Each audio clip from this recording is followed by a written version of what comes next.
মানুষ যদি দুটো গালি দেয় চুপ করে থাকে, ও তার আমল নামা নিয়ে আল্লাহর সামনে দাঁড়াবে। আর কিয়ামতের মাঠে বহু নেকি ফ্রি ফ্রি পাওয়া যাবে। এটা কি জানেন? কিয়ামত অনেক নেকি বিনামূল্যে ফ্রি ফ্রি আসবে আমল নামায়। কেন আসবে বলি হাদিসটা। নবী সাল্লাল্লাহু আলাইহি ওয়াসাল্লাম বলেছেন, তোমরা কি জানো সবচেয়ে বড় মিসকিনকে, দরিদ্র মানুষকে, মিসকিনকে? সাহাবীরা বলছেন, আমরা তো মনে করি যার সম্পদ কম সেই মিসকিন। নবীজি বলছেন, না, প্রকৃত মিসকিন সে ব্যক্তি নয়। প্রকৃত মিসকিন সে ব্যক্তি যে কিয়ামতের মাঠে উঠবে উহুদ পাহাড়ের সমান নেকি নিয়ে উঠবে। উহুদ পাহাড় দেখেছেন তো? বিশাল পাহাড়।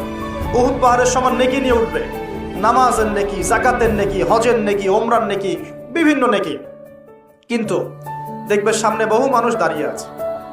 কেন দাঁড়িয়ে আছে? কারো কাছ থেকে টাকা নিয়েছে, টাকা শোধ করে নাই, কাউকে গালি দিয়েছে, কাউকে অন্যায়ভাবে অপবাদ দিয়েছে, কাউকে আঘাত করেছে, কারো উপর জুলুম করেছে ইত্যাদি। বিভিন্ন রকম মানুষের সাথে জড়িত পাপ ছিল, ঠিক আছে? কারো গীবত করেছে, কাউকে তহমত দিয়েছে ইত্যাদি। এখন আল্লাহ পাক বলবেন, এই ব্যক্তির নেকির যে পাহাড় আছে এখান থেকে নেকি নিয়ে ওদেরকে দিয়ে দাও। বলেন নাউজুবিল্লাহ।